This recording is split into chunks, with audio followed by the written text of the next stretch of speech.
Welcome back. You're still watching S8 Today. And now the workplace of the future is becoming a critical consideration for individuals, companies and governments alike. It's generally accepted that the future of work has both unparalleled opportunities but also significant challenges. Globalisation and technological progress are having a profound impact on society and labour markets. The question is, how is all of this going to affect Africa? Well, earlier this week I spoke to Albert Zeufack, who's the World Bank Chief Economist to Africa region. And I began by asking him what are the main drivers for the conversation regarding the future of work? There is a great discussion about the tension between all jobs that are threatened by automation and digital technologies, and new jobs that may emerge from adopting these new technologies. And the discussion has been around workers being displaced by automation. And the discussion is very relevant for countries in Europe, in the US, and other parts of the world where manufacturing has been the drivers of job creation. And there is a clear risk that workers in the low end of the manufacturing sector may be displaced. But that's about what the fear is. But we don't clearly believe that's the same story for Africa. All right, so let's talk about Africa. Why is this conversation also important and urgent for us? No, you're absolutely right. It is actually very urgent because digital technologies are not a thing of the future. They're already here and they're already changing the way people work in Africa. And if you're not convinced, ask the health workers in Rwanda and Ghana when blood is now being delivered by drones.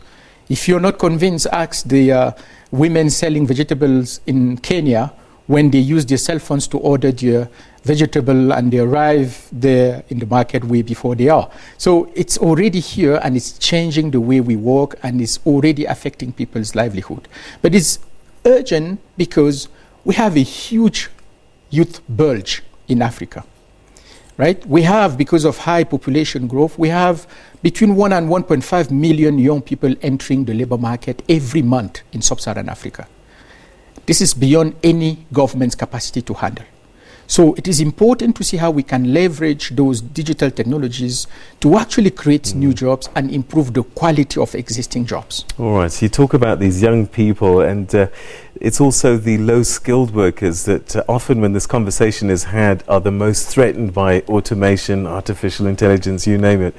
So how do we consider this and how do we help or protect or find a way forward for particularly the low-skilled workers? That's a very interesting point because, unlike Asia, manufacturing is actually a very, very small portion of our labor force in Africa. And this is the area that is most targeted by automation, right? Manufacturing employment is less than 10% of labor force in sub-Saharan Africa. Yeah, it may be a little bit higher in South Africa, but across the continent, the average is actually 8% of our labor force in manufacturing. So even if automation, artificial intelligence were to displace workers in the manufacturing sector, it wouldn't lead to a huge catastrophe as it's been implied. So where's the bulk of our? Yeah, where are the bulk then of our low-skilled workers? The bulk of our labor force is in the informal services. And across sub-Saharan Africa is in agriculture. And what we find in our latest study is that digital technologies can actually be harnessed to improve the productivity of these workers at the low end of the spectrum.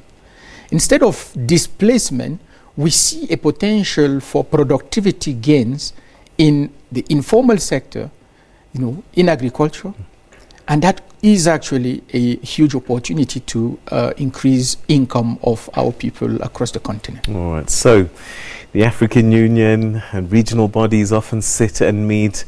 What should be the general conversation? Because you said that these issues are too big for any one government to handle. That's true. So it naturally implies a collective solution. What sort of things should they be discussing and decisions they should be making? Look, to prepare for the future of work, which will essentially be driven by digital technologies, our governments need to do three things. First is, creating the right environment for competition to thrive. And that touches on the overall discussion on the Africa Continental Free Trade Agreement and opening borders. Competition is going to be key to allow innovative activities to take off, to allow young Africans to actually start their own businesses and really thrive on a larger market.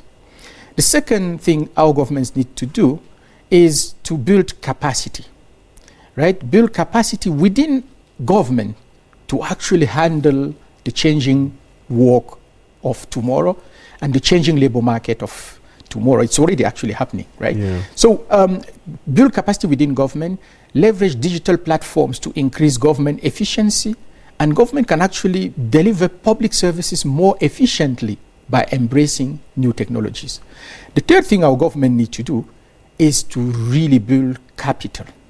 And when I say capital, I mean human capital. Digital skills are going to be needed. And when we say digital skills, it's not just about tertiary education, it's not just about engineering skills, it also includes the foundational skills such as literacy, such as numeracy, but also the socio-emotional skills that will drive the workforce of tomorrow.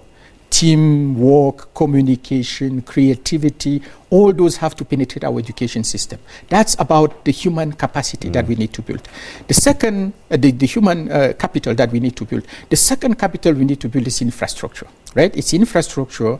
Broadband access is still quite limited across the continent.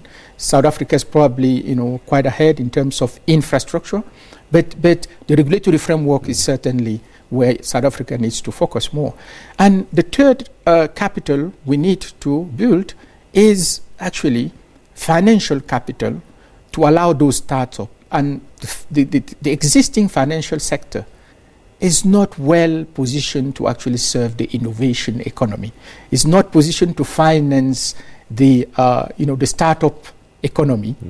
That is more attuned to venture capital, that is more attuned to, venture, angel financing. So we need a new approach to financing this new economy going forward. But one capital that we're not talking too much about is actually, the physical capital that is absolutely necessary for the digital to take place, energy, for example. Right, and I was about to go there actually, because if we consider the continent, electricity, connectivity are issues, is this conversation and this journey about the future of work different for us to the rest of the world? And in which case, are we saying that the future of work for us is going to take a little bit longer to get to than perhaps the West? Well, the future of work for Africa is certainly going to look different from what it is now in Asia, for example. But the reasons why it's going to look different is because of the current structure of our labor force, it's because of the current structure of our economy, and it may actually be brighter if we know how to leverage those new technologies for all, because we do find evidence that access to these new technologies can raise productivity at the bottom of the scale, can actually increase jobs at the end of the spectrum, not necessarily destroy them. That's one element how it's going to be different. But one aspect where it may be different and slow down that transformation is the fact that analog complements, basically the kind of infrastructure that will complement the digital revolution, such as energy, are lacking terribly on the continent.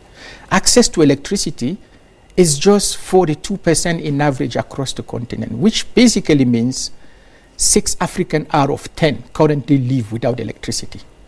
This is just impossible to imagine, and we will not be able to seize the opportunity of these new technologies to create more jobs in Africa if we don't also solve. Yeah, there's a global market waiting for us, and we can't connect to them. Yes. All right, I can't let you go without talking about the economy of the continent, South Africa in dire straits. And so the question is, Sub-Saharan Africa, what's the future looking like in terms of Are we going to pick up our economy? Some are doing okay, some are operating off a low base, but by and large, what's the future looking like economic-wise? Well, economic growth projections are not very bright for the continent, I would say. We are projecting that for 2019, the average GDP growth for sub-Saharan Africa will only be 2.6. Wow. That's slightly below our population growth, which means in per capita terms, in per head, we are actually sliding backward. So people are getting poorer, actually. Absolutely. That's not very good. That's not good at all, right? But what we are also seeing is that beyond that average, there's a lot of differences across the continent. We have our three largest economies, Nigeria, South Africa, and Angola, that have not been performing well. And because of the weight on Africans' output, 60% of all our output comes from three countries. Wow. Nigeria, South Africa, and Angola. So when these three countries are not performing well, it pulls the average down. So there is a huge responsibility for South Africa on behalf of the continent to do well and to grow faster. And we know it hasn't been growing that fast in the past couple of years. So that average of 2.6, if you break it down, you find basically that outside of these three largest economies that have not been doing well, the rest of the continent is actually still growing above 4%. But it is also the case that we have still four of the fastest growing economies in the world. Countries like Ethiopia, Rwanda, Cote d'Ivoire, Ghana are all growing above 7% per year. 6 other economies in sub-Saharan Africa are growing between 6 and 7%. That's among the fastest growth rates we can have in the world. So that narrative that the whole African continent is collapsing cannot be further from the truth. It's clearly the case that we need to look into different geographies within the continent and identify countries that are doing well. And Patrick, countries that are, Peter, countries that are doing well are those that are diversified.